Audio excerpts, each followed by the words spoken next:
Ini gimana nih, Pak Haji? Dalamnya nih, setebel apa nih ubinnya nih? Luar biasa ya, Mas. Oh, dalamnya pemirsa megah dan karpetnya aja ada. Empuk. Iya, ada. Barusan dibeli di Mekah. Oh, dibeli di Mekah, ya. Ini belinya di Mekah. Oh, di Mekah. Ini sebanyak 600 lembar barusan untuk di dalam aja. Jadi ini 600 lembar kalau kali 12 berarti 7 ribuan sudah jamaahnya. Baru yang dalam, belum lagi dua dom di atas. Jadi kalau hari Jumat ini kan penuh bawah atas, mau meluber keluar. Jadi kalau dihitung semua 25 ribuan. Wah, subhanallah. Kalau peninggalan yang masih asli di sini tuh apa aja, Pak? Peninggalan masih asli itu pertama itu mimbar. Kemudian ini tiang-tiang. Oh. Ini yang diambil dari Kalimantan Tengah kemarin. Itu. Pemirsa kita melihat ke mimbar dulu yang peninggalan yang lama, ya. Yang masih asli. Yang asli. Ayo, mari.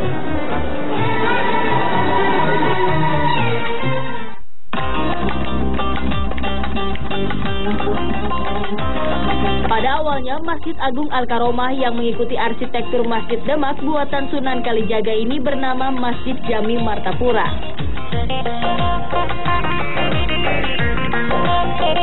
Setelah direnovasi berkali-kali, masjid ini banyak mengambil bentuk bangunan modern dari Eropa dan Timur Tengah. Hal ini dapat disaksikan dari atap kubah bawang dan ornamen bergaya Belanda. Meskipun kini Masjid Agung Al-Karomah terlihat sangat megah, namun di dalam masjid ini sendiri masih menyimpan sisa-sisa masjid terdahulu. Hal ini bisa dilihat dari 4 tiang ulin peninggalan Datu Landak masih berdiri tegak dan kokoh di tengah masjid ini. Tak hanya itu, beduk yang terbuat dari rakit pun masih dipakai. Mimbar berumur 1 abad yang memiliki motif kembang berbentuk panggung dan dilengkapi dengan tangga pun masih berfungsi dan digunakan. Tak hanya itu, lantai tempat menaruh mimbar pertama di masjid terdahulu pun masih ada dan dilapisi dengan kaca agar tidak rusak.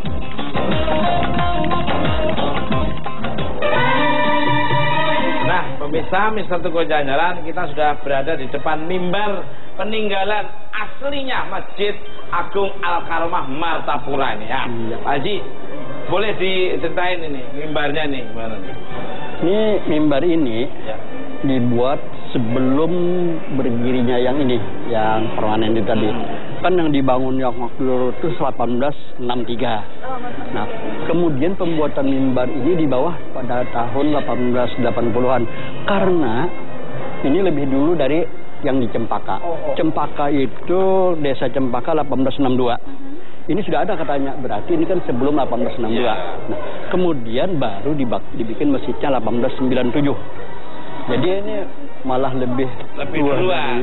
Pemirsa, ternyata mimbar ini lebih duluan dibanding masjid ini karena ini dibangun sebelum permanen ini masjid ini.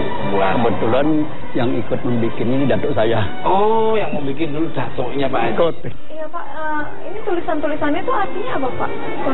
Tulisan-tulisan dari ukiran. Maknanya dan artinya tulisannya apa? Ini 2 kalimat syahadat. Ya. Nah, jadi la haula wala quwwata illa billah, dan itu aja itu kalau di atas itu Umar. Sayyidina Umar kan juga. Karena ceritanya Sayyidina Umar itu kan ditakutin sama iblis. Itu ada bunga-bunga itu maksudnya. Nah, ini begini. Di sini kan setiap hari tokoh di Solo ada aja orang yang ziarah. Oh. Ziarah ke masjid. Di sini kan nggak ada makam. Kalau Amsel kan ada makam, orang ziarah ke makam. Kalau ini nggak ada makam, orang cuma datang ke masjid, ziarah ke masjid. Jadi biasanya masjid ada makam, nah ini masjid tidak ada makam ya. Tapi orang ziarah setiap hari. Ziarah tiap hari, nah ini unikanya di sini. Ada yang bawa kembang taruh di sini, ada yang bawa kembang taruh di bekas tiang-tiang lama itu. Dia sambil berdoa gitu ya. Berdoa ya. Di tempat udah kita. Namanya Tresno tuh gitu, ada orang datang ngasih duit, ada orang datang ngasih duit, ya Pak. Tapi kita kasih peringatan juga, hati-hati jangan sampai syirik. Oh iya. Nanti bisa berbahaya. Ya, kebanyakan gitu ya. Jadi dipesan tidak boleh sampai syirik karena ini tetap budaya, mungkin budaya. Ya, budaya aja. Nah, kabarnya di sini ada bekas tempat imam terdahulu yang dialasi apa ya? Ada. Dialasi kaca ini. Di sana. Ya betul. Ada. Oh, unik ya dialasi kaca. Nah, alasi kaca itu gini, Pak. Gimana gitu? Karena ini dibangun ya.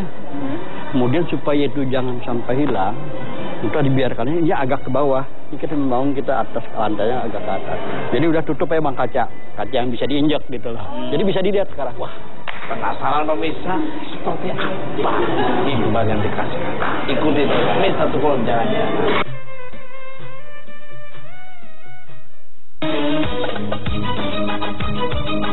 Pemirsa, seperti apa kisah seru tentang lantai berkaca ini? Dan seperti apa perjalanan hidup Datuk Kelampayan atau Syekh Muhammad Arsyad Al-Banjari? Saksikan terus Mr. Tukul jalan-jalan di episode selanjutnya. Thank you.